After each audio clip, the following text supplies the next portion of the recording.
জুমার দিন মুসলমানদের জন্য অত্যন্ত মর্যাদাপূর্ণ ও ফজিলতময়। এদিনে ইবাদতের গুরুত্ব অন্য দিনের তুলনায় বেশি। আল্লাহ তাআলা বলেন, হে মুমিনগণ, জুমার দিনে যখন নামাজের জন্য আহ্বান করা হয় তখন তোমরা আল্লাহর স্মরণের দিকে ধাবিত হও এবং বেচাকেনা ছেড়ে দাও। হযরত মুহাম্মদ সাল্লাল্লাহু আলাইহি ওয়াসাল্লাম জুমার দিনে বিশেষ একটি আমল বেশি বেশি করতে বলেছেন, তা হলো তার উপর দুরূদ পাঠ করা। রাসূলুল্লাহ সাল্লাল্লাহু আলাইহি ওয়াসাল্লাম বলেছেন, তোমরা জুমার দিনে আমার উপর বেশি বেশি দুরূদ পাঠ করো, কেননা তোমাদের পাঠকৃত দুরূদ আমার সামনে পেশ করা হয়। দুরূদ পাঠের ফজিলত সম্পর্কে আল্লাহ বলেন, নিশ্চয়ই আল্লাহ ও তার ফেরেশতারা নবীর প্রতি দরুদ পাঠ করেন। হে মুমিনগণ, তোমরাও তার প্রতি দরুদ ও সালাম পাঠ করো। প্রচলিত কয়েকটি দরুদের মধ্যে রয়েছে আল্লাহুম্মা সাল্লি আলা মুহাম্মদ এবং আল্লাহুম্মা সাল্লি আলা মুহাম্মাদিন ওয়া আলা আলি মুহাম্মদ। এসব দরুদের অর্থ হলো, হে আল্লাহ, আপনি নবী মুহাম্মদ সাল্লাল্লাহু আলাইহি ওয়াসাল্লাম ও তার পরিবার পরিজনের উপর রহমত ও বরকত বর্ষণ করুন।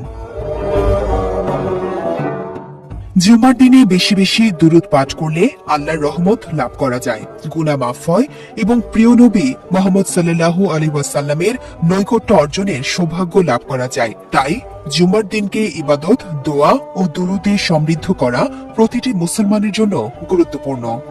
কারণ মানুষের প্রতিটি কাজের হিসাব একদিন মহান আল্লাহর কাছে দিতে হবে। দুনিয়ার এই জীবন ক্ষণস্থায়ী আর আখিরাতের জীবনই চিরস্থায়ী। তাই একজন মুমিনের উচিত আল্লাহর আদেশ মেনে চলা এবং রাসূল সাল্লাল্লাহু আলাইহি ওয়াসাল্লামের দেখানো পথে জীবন পরিচালনা করা।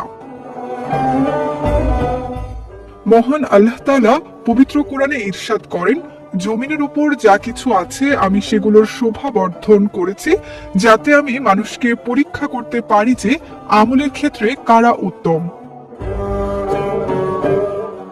অন্য আয়াতে আল্লাহ বলেন, যারা ঈমান এনেছে এবং নেক আমল করেছে তাদের জন্য রয়েছে জান্নাত সমূহ, যার তলদেশ দিয়ে নহর সমূহ প্রবাহিত হবে।